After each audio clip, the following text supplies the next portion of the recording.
Discuss करेंगे function की terminology.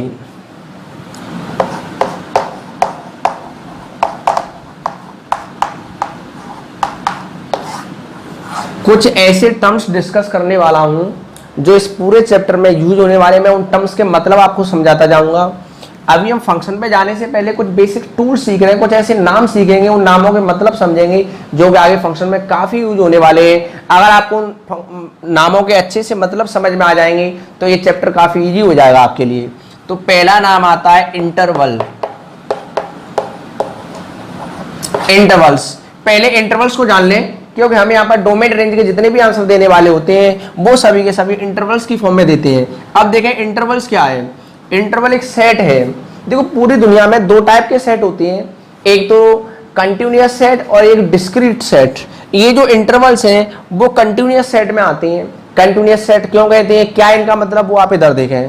पहला आता है इसके अंदर क्लोज्ड इंटरवल। कौन सा इंटरवल आता है, क्लोज्ड इंटरवल। देखें कोई x की वैल्यू है, हमने इस तरह से लिख दिया, इसका मतलब क्या है, a टू बी क्लोज्ड। एक स्क्वायर ब्रैकेट के अंदर हमने इस तरह से लिख दिया, a कॉमा b करके स्क्वायर ब्रैकेट के अंदर लिख दिया। इसका मतलब क्या है, all the real value between a and b also, यानी a और b के बीच के सारे रियल नंबर और a और b को भी हमें इंक्लूड करना है।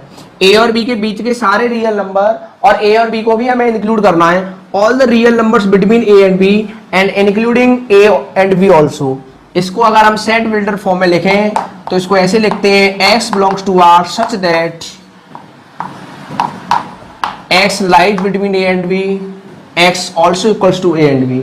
x a और b के बीच में भी लाई करेगा और x की वैल्यू a और b के बराबर भी होगी। ये जो सेट है, ये जो इंटरवल्स है वो रियल नंबर्स के लिए यूज होते हैं। पहले आप ध्यान से सुन ले, ये इंटरवल्स रियल नंबर्स के लिए यूज होते हैं। किसके लिए, रियल नंबर्स के लिए। यानी नंबर लाइन पे अगर हमें इसे लिखना हो तो यहाँ पर है a और यहाँ पर है b। a और b के बीच के सारे नंबर, a को भी इंक्लूड करना है, डार्क सर्कल आएगा, फील्ड सर्कल आएगा, और b को भी इंक्लूड करना है, ये भी फील्ड सर्कल आएगा, डार्क सर्कल। यानी a और b के बीच के तो सारे नंबर हैं और a और b को भी इंक्लूड करना है। नंबर लाइन पर ऐसे रिप्रेजेंट करते हैं, सेट बिल्डर फॉर्म में ऐसे लिखा है, ठीक है। तो ये था क्लोज इंटरवल। अब दूसरा आता है ओपन इंटरवल। x बराबर a टू बी ओपन। इसका मतलब क्या है, x वो रियल नंबर है जो केवल a और b के बीच के हैं। a और b के बीच के सारे रियल नंबर यहाँ पर लिखे हुए हैं, a और b को इंक्लूड नहीं किया गया है। अगर नंबर लाइन पर रिप्रेजेंट करें तो a यहाँ पर, b यहाँ पर, a और b के बीच के सारे नंबर को लेना है। a और b एक्सक्लूड रहते हैं, a और b पर ओपन सर्कल आएगा, डार्क सर्कल नहीं आएगा, फील्ड सर्कल नहीं आएगा, खुला हुआ सर्कल आएगा, ठीक है। a और b पर ये गोला आएगा। a और b के बीच के तो सारे नंबर हैं, सारे रियल नंबर। अगर मान लो कहीं पर ये लिखा हुआ है x बराबर 2 to 3, इसका मतलब क्या है, 2 से 3 के बीच के सारे रियल नंबर। कितने नंबर होंगे, इनफाइनाइट, लाखों करोड़ों अरबों नंबर, हम गिन नहीं सकते। 2 और 3 के बीच में इनफाइनाइट रियल नंबर्स है। 2.1, 2.01, 2.0001, 2.0001, 2.2, ऐसे करके बहुत सारे नंबर बन सकते हैं। अगर हमने कहीं पर लिखा x बराबर 1 to 5, तो क्या है, 1 और 5 के बीच में बहुत सारे रियल नंबर हो सकते हैं। अगर आप ये सोच रहे हैं सर 2 होगा, 3 होगा, 4 होगा, ऐसा नहीं है। 1 और 5 के बीच में बहुत सारे नंबर है। हम जो इंटरवल्स पढ़ते हैं वो रियल नंबर के लिए पढ़ते हैं। 1 और 5 के बीच में बहुत सारे रियल नंबर है, 2 और 3 के बीच में भी बहुत सारे रियल नंबर है। आप देखें ओपन इंटरवल, अगर ये दिया हुआ है x बराबर 2 से 3, इसका मतलब x की वैल्यू 2 और 3 नहीं है, 2 और 3 के बीच के सारे रियल नंबर है। कंटिन्यूअस सॉर्ट क्यों कहते हैं, जैसे वैल्यू यहां से शुरू तो लगातार सारी वैल्यू आती है, कंटिन्यूअस सभी वैल्यू आएंगी। यानी जैसे यहां से नंबर स्टार्ट, सारी कंटिन्यूअस वैल्यू आएंगी, कोई भी पॉइंट हमें फिर छोड़ना नहीं है बीच में, इसीलिए हम कंटिन्यूअस सेट कहते हैं। ये क्लोज इंटरवल, ये ओपन इंटरवल। अब आएगा क्लोज ओपन, ओपन क्लोज। अब बाकी के दो और समझें।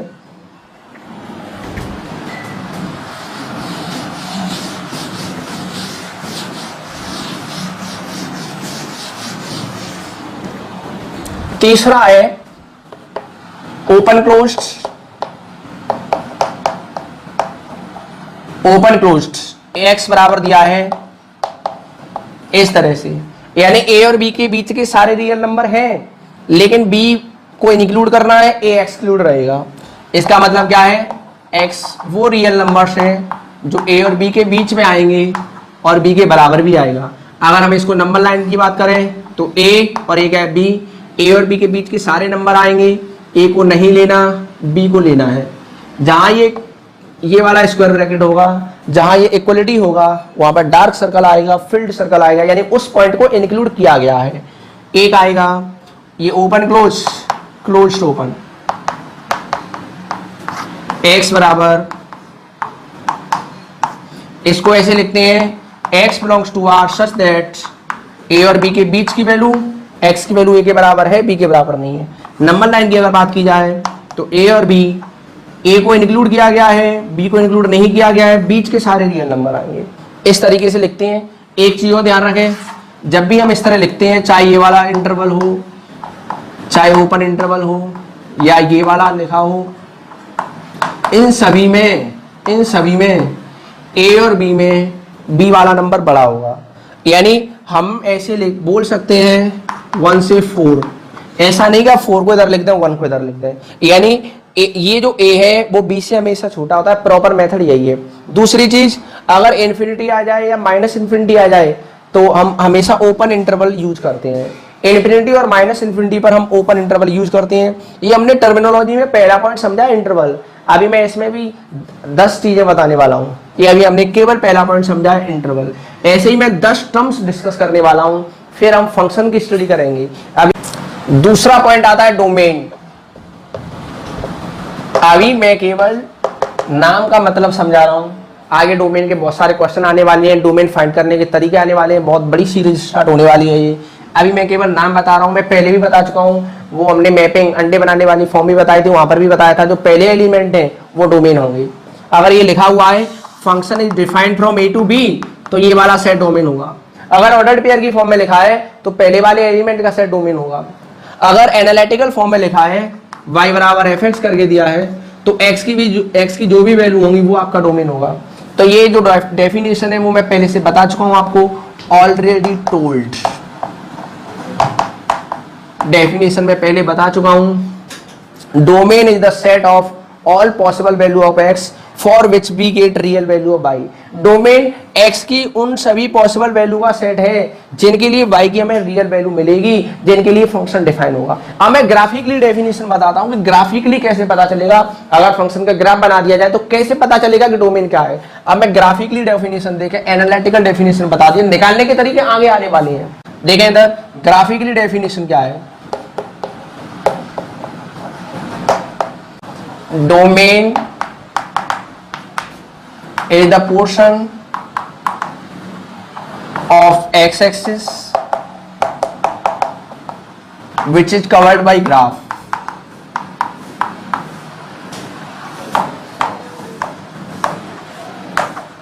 Which is covered by graph.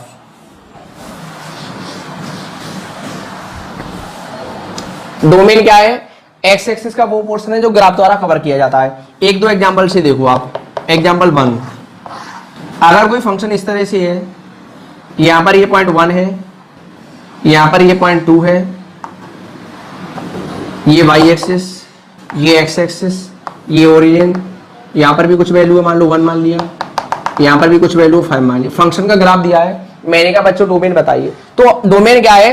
X axis का वो पार्ट है जो ग्राफ द्वारा कवर किया जाता है। अब ये कंप्लीट एक्स एक्सिस ग्राफ ने कितना कवर किया है? 1 से लेकर 2 तक। यानी आपको ये देखना है ग्राफ का राइट मोस्ट पॉइंट कौन सा है। राइट मोस्ट पॉइंट ये है, इसके करस्पॉन्डिंग x2, और लेफ्ट मोस्ट पॉइंट कौन सा है? ये, इसके करस्पॉन्डिंग 1। अब देखो 1 से 2 के बीच में कहीं पर ग्राफ में कोई ब्रेक तो नहीं है। 1 से 2 के बीच में ग्राफ बिल्कुल कंटिन्यूअस है, कहीं पर भी कोई ब्रेक नहीं है। यानी इस फंक्शन का जो डोमेन होगा वो होगा 1 से लेकर के 2 तक। डोमेन क्या होगा? 1 से 2 तक। डोमेन क्या है? एक्स एक्सिस का वो पार्ट जो ग्राफ द्वारा कवर किया जाता है। मान लो अगर कोई इस तरह से दे दिया जाए, इस तरह से दे दिया, अच्छा इसमें ये एक्स एक्सिस, ये वाई एक्सिस, और यहां पर भी ये एरो लगा है। यानी ये ग्राफ इधर भी इस लाइन को इनफाइनाइट तक अप्रोच कर रहा है, इधर भी ये ग्राफ इधर इनफाइनाइट तक बढ़ता जा रहा है। तो इसका डोमेन क्या है? All real number. इसका डोमेन क्या है? माइनस इन्फिनिटी से लेकर के इन्फिनिटी तक। इधर भी इनफाइनाइट तक जा रहा है पॉजिटिव डायरेक्शन में, इधर भी इनफाइनाइट तक जा रहा है माइनस इन्फिनिटी नेगेटिव डायरेक्शन में। ठीक है, अगर कोई इस तरह से दे दिया जाए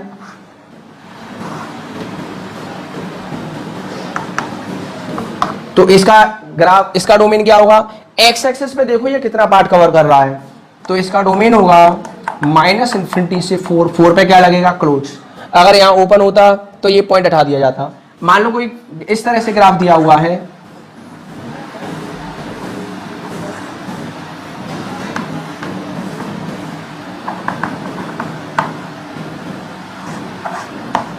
ये दिया है, अब मैंने कहा इसका डोमेन बताइए, ये एक ही फंक्शन है, उसी फंक्शन की ब्रांच है, उसी फंक्शन का ग्राफ है, दो फंक्शन नहीं है, एक का ही ग्राफ है। तो इसके डोमेन की बात करूं तो मैंने देखा लेफ्ट मोस्ट पॉइंट क्या है, लेफ्ट मोस्ट पॉइंट है 1। अब मैंने देखा राइट मोस्ट पॉइंट क्या है 7, लेकिन 7 पे क्या आएगा, ओपन, क्योंकि 7 से जस्ट पहले तक ग्राफ है।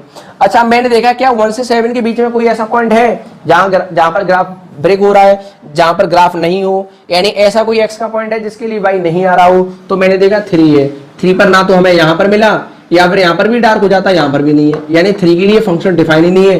तो इसका डोमेन क्या होगा, 1 to 7 -3, यानी इस फंक्शन, ये फंक्शन 3 के लिए डिफाइन नहीं है, बाकी की सभी वैल्यू के लिए डिफाइन है 1 से 7 तक। 7 पर ओपन लगेगा, ओपन इंटरवल, क्योंकि 7 पे भी ग्राफ नहीं है।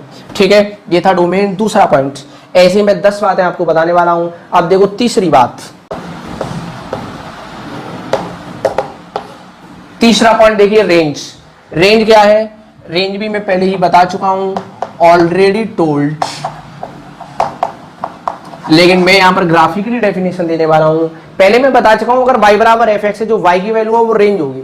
अगर ऑर्डर्ड पेयर की फॉर्म में लिखा है तो जो दूसरा एलिमेंट है वो रेंज कहलाएगा। ठीक है, तो देखो, और पहले जो मैपिंग वाली फॉर्म में दिया है तो जो इमेजेस का सेट है वो क्या है, रेंज कहलाएगा। कई प्रकार से हम आपको समझा रहे हैं, 3 डेफिनेशन पहले हो चुकी हैं, अब चौथी डेफिनेशन देख लें, ग्राफिकली डेफिनेशन।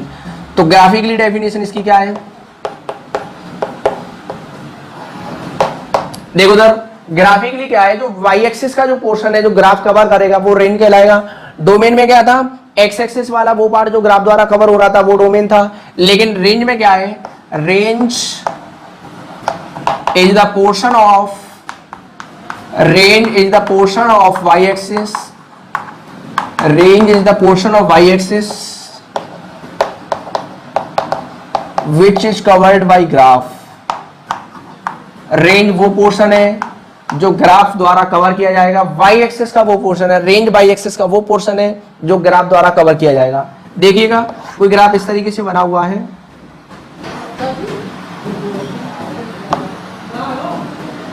यहां पर 1, यहां 4, यहां 2, यहां 5, तो ये एक्स एक्सिस, ये वाई एक्सिस, ये ओरिजिन। मैंने कहा रेंज बताओ, आप देखो वाई एक्सिस पर, यानी ग्राफ वाई एक्सिस को कितना कवर कर रहा है, ग्राफ वाई एक्सिस को कितना कवर कर रहा है, ये ग्राफ यहां से यहां तक है, ग्राफ यहां से यहां तक है, कोई फंक्शन है y बराबर एफ एक्स, उसका ग्राफ हमारे पास दिया हुआ है। तो आपको क्या देखना है, लोअर मोस्ट पॉइंट। डोमेन में क्या लिख रहा था, लेफ्ट मोस्ट पॉइंट और राइट मोस्ट पॉइंट, और रेंज में क्या देखूंगा, ये बॉटम वाला पॉइंट कौन सा है। ठीक है, lower most point and top most point. तो अपर मोस्ट पॉइंट ये है, लोअर मोस्ट पॉइंट ये है, 1 और 4। अब देख रहे हैं क्या 1 और 4 में, क्या 1 और 4 के बीच की सारी वैल्यू कवर होंगी। अगर बाई एक्सिस से मैं ऐसे देखूंगा तो सभी पॉइंटों के लिए ग्राफ मिलेगा, 1 और 4 के बीच की सारी वैल्यू ग्राफ द्वारा हमें मिल रही हैं। तो इसकी जो रेंज है, रेंज क्या होगी, 1 to 4 इस तरह से बनेगा। अगर मान लो कोई ग्राफ इस तरीके से बना हुआ है, तो अगर मैं इसकी रेंज की बात करूं तो 1 to 10 सारे पॉइंट हमें मिलेंगे 1 और 10 को छोड़कर। तो क्या लगेगा, ओपन इंटरवल लगेगा, क्योंकि यहाँ पर फिल्ड सर्कल नहीं है, यहाँ पर ओपन सर्कल आ रहा है, इसीलिए हॉलो सर्कल आ रहा है। तो 1 to 10 इस तरह से लिखा जाएगा। मान लो अगर इस तरह से ग्राफ दे दिया जाए,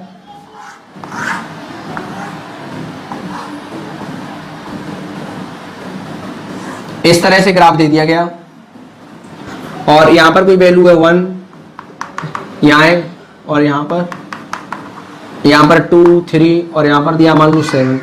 मैंने कहा रेंज बताइए। अब एक्स एक्सिस पे भी कुछ वैल्यू आएंगे, हमें उनसे कोई मतलब नहीं है, मैं केवल रेंज की बात कर रहा हूं। ये पॉइंट कुछ भी होंगे बने रहेंगे, मैं उस बात ही नहीं कर रहा, मैं रेंज की बात कर रहा हूं। तो ये कोई एक ही फंक्शन की ब्रांच है, हमें ये देखना है कि ये फंक्शन बाई एक्सिस को कितना कवर कर रहा है। तो हमने देखा इस ब्रांच में लोअर मोस्ट पॉइंट कितना था 1 और टॉप मोस्ट पॉइंट कितना है 7। क्या इसके बीच में कोई ऐसी वैल्यू है 1 और 7 के बीच में जो फंक्शन द्वारा नहीं मिल रही हो? फिर आप कहेंगे सर 3 पर ओपन है, तो 3 पर 3 हमें मिल रहा है, यहां नहीं मिल रहा तो यहां मिल रहा है। x की कुछ वैल्यू यहां हमने रखी होगी तब हमें 3 मिल तो रहा है, यानी 1 से 3 तक 3 भी मिल रहा है हमें, यहां मिल रहा है, और यहां से यहां पर भी इसका कोई रोल नहीं है क्योंकि इससे भी नीचे हमारा लोअर मोस्ट पॉइंट ये है, यानी 1 से 7 के बीच के सारे पॉइंट हमें मिल रहे हैं। टॉप मोस्ट पॉइंट भी है, लोअर मोस्ट पॉइंट भी, और 1 और 7 के बीच की सारी वैल्यू फंक्शन में मिल रही है, y की वैल्यू है। तो इसकी जो रेंज है वो क्या आएगा 1 to 7 आएगा। अगर मान लो 3 पे ज़रा भी नहीं होता तो फिर हमें -3 करना पड़ता, 3 हमें नहीं मिल रहा होता। ठीक है, तो ये हो गया थर्ड पॉइंट। अब आते हैं फोर्थ पॉइंट पर, मिनिमम और मैक्सिमम वैल्यू। अभी जो मैंने 3 पॉइंट बताए हैं, पहला इंटरवल, फिर डोमेन, फिर इन्हें निकालने के आगे पूरे मेथड पढ़ने वाले हैं, सिस्टमेटिक तरीके से सीधे जाएगी, सारी वीडियोज आपको मिलने वाली हैं। लेकिन मैंने अभी टर्मिनोलॉजी की बात कर रहा हूँ मैं, और टर्म समझा रहा हूँ कि मतलब आपकी समझ में आ जाए तो आगे का कंसेप्ट अच्छे से आ जाएगा। फोर्थ पॉइंट देखें, minimum value and maximum value. Minimum and maximum value, अगर कोई फंक्शन का ग्राफ इस तरीके से बना हुआ है यहां से यहां तक, तो जो लोअर मोस्ट पॉइंट है वहां पर जो वैल्यू मिलेगा वो होगा मिनिमम, और यहां पर जो वैल्यू मिलेगा वो होगा मैक्सिमम। मान लो ये अल्फा है और ये बीटा है, ये अल्फा है और ये बीटा है, तो इसका जो रेंज है वो क्या है अल्फा टू बीटा। तो ये जो अल्फा है वो क्या है मिनिमम वैल्यू, ये कौन सा वैल्यू है मैक्सिमम वैल्यू, और ये कैसा वैल्यू है मिनिमम वैल्यू। तो आप एक चीज समझ लें, अगर फंक्शन की रेंज हमें पता है, अगर मान लो रेंज इस तरह से दी है, फंक्शन की रेंज दी है 2 से लेकर 9 तक, मैंने कहा बताओ मिनिमम वैल्यू, तो मिनिमम वैल्यू क्या होगा 2, और हमने कहा मैक्सिमम वैल्यू क्या होगा, मैक्सिमम वैल्यू आएगा 9। अगर मान लो फंक्शन का रेंज दिया है, किसी का फंक्शन का रेंज दिया है 2 से इन्फिनिटी, अब मैंने कहा बताओ मिनिमम वैल्यू, आप कहेंगे सर 2, मैंने कहा मैक्सिमम वैल्यू, बताइए मैक्सिमम वैल्यू कितनी आएगी, आप कहेंगे infinity. Infinity is not a number, infinity just symbol, ये क्या एक सिंबल होता है। मैक्सिमम वैल्यू इसकी डिफाइंड नहीं है, क्या है not defined, does not exist. Maximum value इसकी क्या होगी डज नॉट एग्जिस्ट। अगर मान लो रेंज इस तरह से दी है, रेंज दी है -इन्फिनिटी से 3, मैंने कहा बताओ इसकी मिनिमम वैल्यू, इस वाले जो भी फंक्शन होगा अगर उसकी रेंज इस तरह से है तो मिनिमम वैल्यू क्या होगा डज नॉट एग्जिस्ट, और इसकी मैक्सिमम वैल्यू आएगी, इसकी मैक्सिमम वैल्यू आएगी 3। अगर मान लो किसी फंक्शन की रेंज है -इन्फिनिटी से इन्फिनिटी, ये सेट होता है रियल नंबर का, किसका सेट होता है रियल नंबर का, इसकी मिनिमम वैल्यू भी डिफाइंड नहीं है और मैक्सिमम वैल्यू भी डिफाइंड नहीं है। अगर मैं मिनिमम वैल्यू की बात करूं तो वो भी डज नॉट एग्जिस्ट, और इसकी मैक्सिमम वैल्यू की अगर बात करूं तो ये भी क्या होगा डज नॉट एग्जिस्ट। इस वाले फंक्शन की मिनिमम और मैक्सिमम कोई भी वैल्यू एग्जिस्ट नहीं करेगी। अगर ये लिखा हुआ है, जैसे इधर देखो, एक और एग्जांपल लेता हूं, अगर मान लो फंक्शन की रेंज दी हुई है, अगर इस तरह से दिया है, अगर मैंने कहा बच्चों बताइए मिनिमम वैल्यू, आप कहेंगे सर 2, तो बिल्कुल गलत है। इसमें इसका मतलब क्या है, वैल्यू 2 और 3 के बीच के तो सभी हैं, 3 को इंक्लूड करना है लेकिन 2 को नहीं इंक्लूड करना, यानी जो भी रेंज आएगी y की वैल्यू 2 तो हो ही नहीं सकती है, मिनिमम वैल्यू 2 नहीं हो सकती। आप कहेंगे सर 2 से बड़ा क्या 2.1 ले लिया, नहीं, 2 से जस्ट बड़ा रियल नंबर डिफाइन नहीं है, ये चीज भी अपने मन मंदिर में बसा ले। अगर मैंने कहा 1 से जस्ट बड़ा real number is not defined, 1 से जस्ट बड़ा रियल नंबर नहीं पता, ठीक वैसे ही अगर हमने कहा 1 से जस्ट छोटा रियल नंबर, हमें 1 से जस्ट छोटा रियल नंबर भी नहीं पता। अगर हमने कहा 3 पे तो इंक्लूड है, 3 पे क्लोज इंटरवल है, तो इसकी मिनिमम वैल्यू क्या होगी डज नॉट एग्जिस्ट। अगर मैं मैक्सिमम वैल्यू की बात करूं तो मैक्सिमम वैल्यू क्या आएगा 3, यानी इन्फिनिटी माइनस इन्फिनिटी में तो डज नॉट एग्जिस्ट था ही, अगर कोई वैल्यू लिखी हुई है तब भी डज नॉट एग्जिस्ट आ सकता है अगर ओपन इंटरवल लगा है तो। ये था आपका चौथा पॉइंट। अब आते हैं 5वें पॉइंट पर, roots.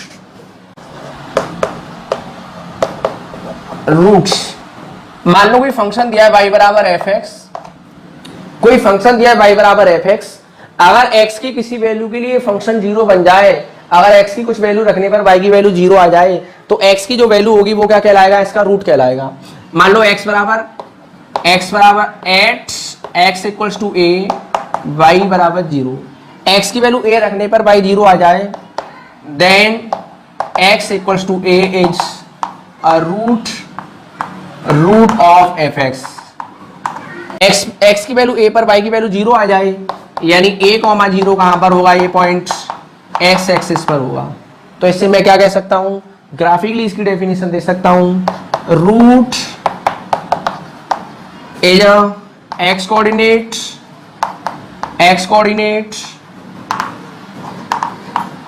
Of a point of intersection of graph with x axis. Root क्या है, root is x coordinate, x coordinate है ऑफ अ पॉइंट, कौन से पॉइंट का, इंटरसेक्शन पॉइंट, कहां का, of graph with x axis, यानी ग्राफ x एक्सिस को जहां इंटरसेक्ट करेगा तो उस पॉइंट का जो x कोऑर्डिनेट होगा वही रूट होता है। मान लीजिए अगर कोई ग्राफ इस तरीके से कट करे, ये वैल्यू 1 है, ये वैल्यू 2 है, तो 1 और 2 क्या कहलाएंगे, रूट्स। कितने रूट्स हो गए, 2, यानी ग्राफ x एक्सिस को जितनी जगह कट करेगा उतने ही रूट कही जाएंगे। x एक्सिस पर ग्राफ जितनी जगह कट करेगा वो उसके रूट्स कहलाएंगे। अगर ग्राफ इस तरीके से बना दिया जाए तो आप देखेंगे नंबर ऑफ रूट्स कितने हैं, 1 2 3, इस वाले फंक्शन के रूट्स 3 हैं। अब आते हैं नेक्स्ट पॉइंट पर। नेक्स्ट पॉइंट, छठवां पॉइंट है एसिम्पटोट। काफी इंपॉर्टेंट पॉइंट है, ध्यान से समझिएगा। एसिम्पटोट क्या है, एसिम्पटोट एक स्ट्रेट लाइन है। ग्राफ अगर किसी स्ट्रेट लाइन को अप्रोच करने लग जाए और उस लाइन को इंटरसेक्ट ना करे तो वो जो लाइन है उसको हम एसिम्पटोट कहते हैं। एसिम्पटोट क्या है, एक स्ट्रेट लाइन है, ग्राफ उस स्ट्रेट लाइन को अप्रोच करने लग जाए, उस लाइन को कट नहीं करे तो हम उसे क्या कहते हैं,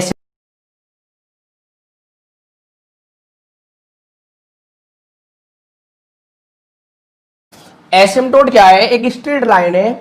एसिम्पटोट is a straight line that continually approaches in a given curve, यानी कोई दिया हुआ कर्व उसको कंटिन्यूअसली अप्रोच, लगातार अप्रोच करेगा, but does not meet it, लेकिन उसको कट नहीं करेगा, उस लाइन पर नहीं मिलेगा, एनी फाइनाइट डिस्टेंस, कितनी भी फाइनाइट दूरी पर जाकर नहीं मिलेगा, यानी इनफाइनाइट पर जाकर मिलेगा, इनफाइनाइट डिफाइन नहीं है, ठीक है। तो कहने का मतलब ये है, वो ग्राफ, एक मिनट इधर समझो, अगर कोई ग्राफ इस तरह से बना दिया जाए, इस तरह से ग्राफ बना दिया, और ये x एक्सिस, ये y एक्सिस, ये ओरिजिन, ये ग्राफ बच्चों y बराबर e की पावर x का होता है।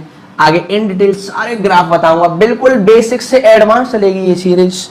देखो इधर आप देखें, ये x एक्सिस को ये टच नहीं करेगा, ये ग्राफ ऐसे ही इसके और पास आता जाएगा, इनफाइनाइट तक चलेगा, इस लाइन को कट नहीं करेगा।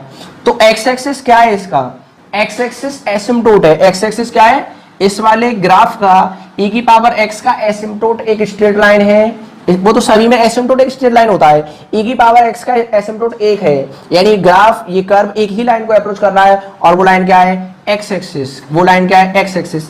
यानी अगर मैं इसके एसिम्पटोट की बात करूं तो इसका एसिम्पटोट क्या है, x एक्सिस है, इस वाले का एसिम्पटोट क्या है, x एक्सिस। अब देखिए इधर एक और ग्राफ में बनाता हूं, y बराबर 1/x का ग्राफ आप जानते होंगे, नहीं जानते हैं तो कोई दिक्कत नहीं है, आगे सारे ग्राफ इन डिटेल बताने वाले हैं, बिल्कुल एडवांस में जाके बताने वाले हैं सारे ग्राफ। 1/x का ग्राफ इस तरीके से बनता है,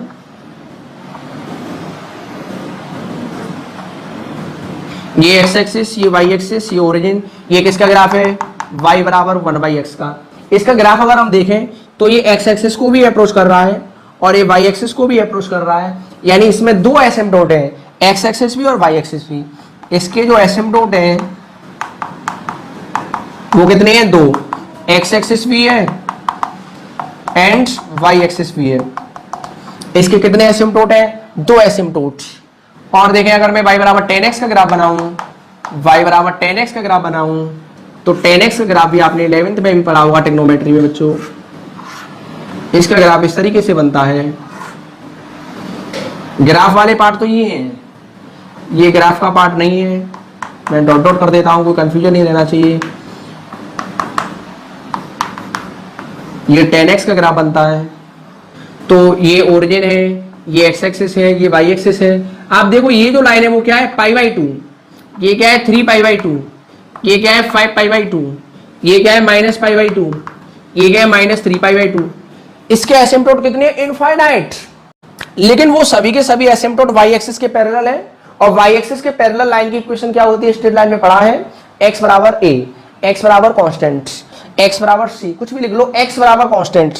तो कांस्टेंट को हमने ऑब्जर्व किया, भैया क्या है यहाँ पर π/2, 3π/2, 5π/2, यानी π/2 के ऑड मल्टीपल। तो इसका जो एसिम्पटोट है वो इनफाइनाइट है। उन सभी इनफाइनाइट लाइनों की इक्वेशन मैं लिख सकता हूं 2n + 1 π/2। मैंने ऑब्जर्व किया कि π/2 के ऑड मल्टीपल इसके सारे एसिम्पटोट हैं। अगर मैं एक और ग्राफ बनाता हूं, अभी मैंने जितने भी एग्जांपल लिए हैं, कहीं x एक्सिस एसिम्पटोट है, कहीं y एक्सिस एसिम्पटोट है, कहीं y एक्सिस के पैरेलल लाइन एसिम्पटोट आ गया।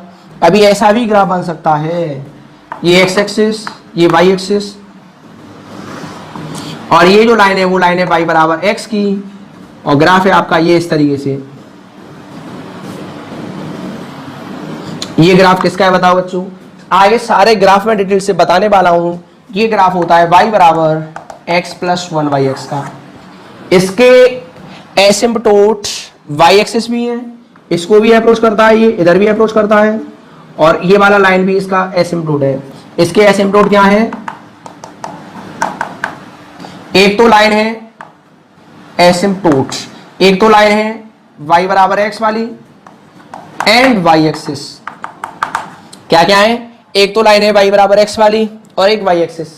एसिम्पटोट कैसे फाइंड करते हैं, कोई भी फंक्शन दे दिया जाए x और y के टर्म में, क्या इसका एसिम्पटोट निकलेगा। कोई भी फंक्शन दे दिया, हमने बोल दिया y बराबर x², क्या एसिम्पटोट निकलेगा, अगर है तो कौन सी लाइन निकलेगा, वो सारे आगे सीखेंगे। ये तो मैंने टर्मिनोलॉजी पढ़ा रहा हूँ, फंक्शन से रिलेटेड 10 नाम बता रहा हूँ जिनका बार बार यूज होगा। इसलिए एसिम्पटोट बेसिकली 3 टाइप के होते हैं। एक तो होते हैं हॉरिजॉन्टल, कौन से, हॉरिजॉन्टल। एक होते हैं वर्टिकल, और एक होते हैं ऑब्लिक। इसका दूसरा नाम होता है स्लैंट। ये वाला क्या है, स्लैंट एसिम्पटोट, स्लैंट। ये कौन सा है, वर्टिकल एसिम्पटोट। यहां पर क्या है, वर्टिकल भी है, हॉरिजॉन्टल भी। हॉरिजॉन्टल में क्या आता है, हॉरिजॉन्टल में या तो x एक्सिस होगा या फिर पैरेलल टू x एक्सिस, या तो x एक्सिस होगा या x एक्सिस के पैरेलल कोई लाइन होगी। और वर्टिकल में क्या है, या तो y एक्सिस होगा या पैरेलल लाइन होगी, पैरेलल टू y एक्सिस। और यहां पर ऑब्लिक में क्या है, कोई लाइन होगी y बराबर mx + c टाइप की। यहाँ m और c की वैल्यू 0 नहीं है, c 0 हो सकता है, m 0 नहीं है, ठीक है। फिर तो वो अगर m को 0 कर दिया तो y बराबर c आ जाएगा, और y बराबर c तो हमारा इसमें कवर हो ही गया x एक्सिस के पैरेलल वाली लाइन में, वो तो यहाँ पर आ गया। m की वैल्यू 0 नहीं हो सकती है, m की वैल्यू 0 नहीं हो सकती, क्योंकि मुझे स्लैंट लाइन चाहिए। अगर m 0 हो जाएगा तो स्लैंट कहाँ रहेगा, वो तो हॉरिजॉन्टल हो जाएगा, इसलिए, ठीक है। तो एसिम्पटोट 3 टाइप के होते हैं, फाइंड करने के तरीके आगे आएंगे। मैं केवल नाम बता रहा हूँ, नाम का मतलब क्या है वो मैंने यहाँ समझाया है। 5-6 नाम हमने समझ लिए हैं, ठीक है। 6 अब आते हैं नेक्स्ट 7वें पॉइंट पर।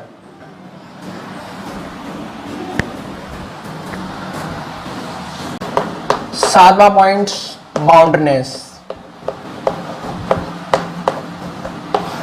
देखिए बाउंडेड फंक्शन क्या होगा, x की किसी भी वैल्यू के लिए फंक्शन +∞ या -∞ को अप्रोच ना करे तो वो कैसा फंक्शन कहलाएगा, बाउंडेड।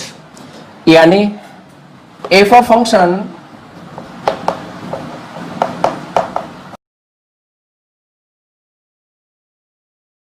देखिए f of function cannot go to infinity or -∞ for any value of x, then it is called bounded function।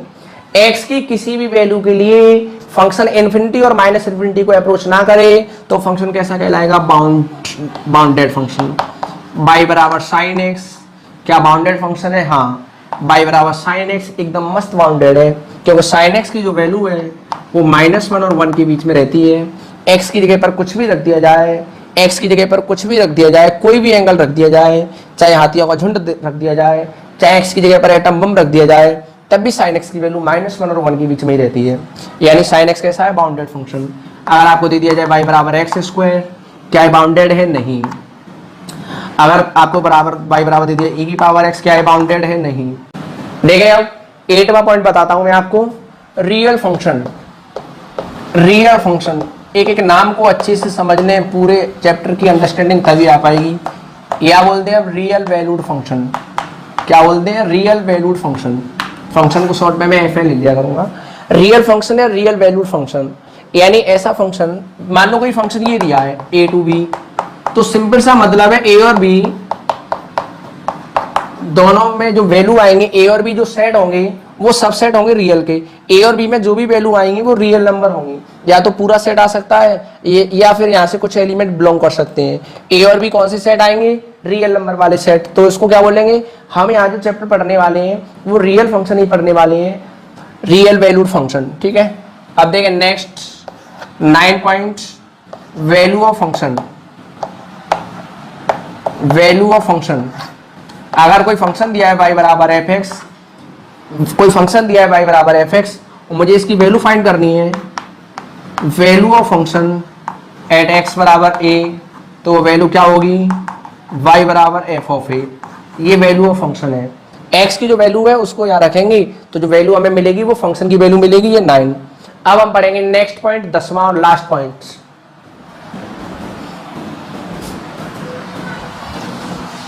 Representation of function.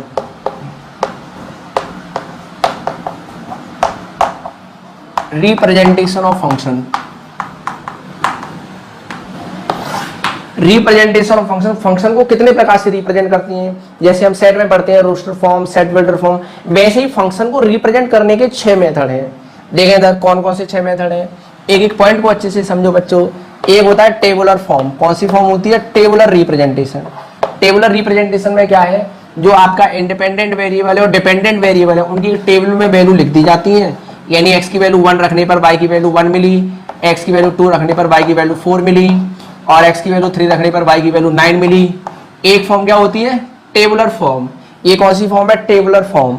एक दूसरी फॉर्म है ऑर्डर्ड पेयर रिप्रेजेंटेशन। ये भी मैं पहले बता चुका हूँ कई सारी चीजें इसमें भी। ऑर्डर्ड पेयर में फंक्शन को आप कैसे लिखते हैं, x की वैल्यू 1 रखने पर 1 मिला, 1,1, y की वैल्यू, वो x की वैल्यू 2 पर y 4 मिला, 2,4, 3,9, ये हम पहले भी बता चुके हैं। ये भी फंक्शन को रिप्रेजेंट करने की फॉर्म है। तीसरी फॉर्म होती है मैपिंग रिप्रेजेंटेशन। क्या, मैपिंग। ये 2 अंडे आपको बनाने हैं और फंक्शन रिप्रेजेंट हो जाएगा 1 2 3 1 4 9। 1 किससे रिलेट कर रहा है, 2 किससे रिलेट कर रहा है और 3 किससे रिलेट कर रहा है, 9 से। ये है मैपिंग रिप्रेजेंटेशन। चौथा रिप्रेजेंटेशन आता है आपका एनालिटिकल रिप्रेजेंटेशन। एनालिटिकल रिप्रेजेंटेशन यानी y बराबर एक्स स्क्वायर दे दिया, ये क्या है, एनालिटिकल रिप्रेजेंटेशन। एक रिप्रेजेंटेशन आता है ग्राफिकली। ग्राफिकल, अगर हमने फंक्शन का मान लो कोई ग्राफ बना के दे दिया, ये भी क्या है, y बराबर एफ एक्स। ये भी फंक्शन को रिप्रेजेंट करने का मेथड है। और लास्ट मेथड में बताऊंगा पैरामेट्रिक। पैरामेट्रिक, ये सारे इन डिटेल आगे आपको पढ़ाए जाएंगे। पैरामेट्रिक में क्या होता है, x और y की जो वैल्यू है वो तीसरे वेरिएबल के टर्म्स में दे दी जाती है। मान लो x की वैल्यू हमने t के टर्म में दे दी, y की वैल्यू भी t के टर्म में दे दी, तो ये जो t है इसी को हम पैरामीटर बोलते हैं। ये जो t है इसी को हम पैरामीटर बोलते हैं। x और y की वैल्यू किसी तीसरे वेरिएबल के टर्म में दे दी जाती हैं, उसको बोलते हैं पैरामेट्रिक फंक्शन।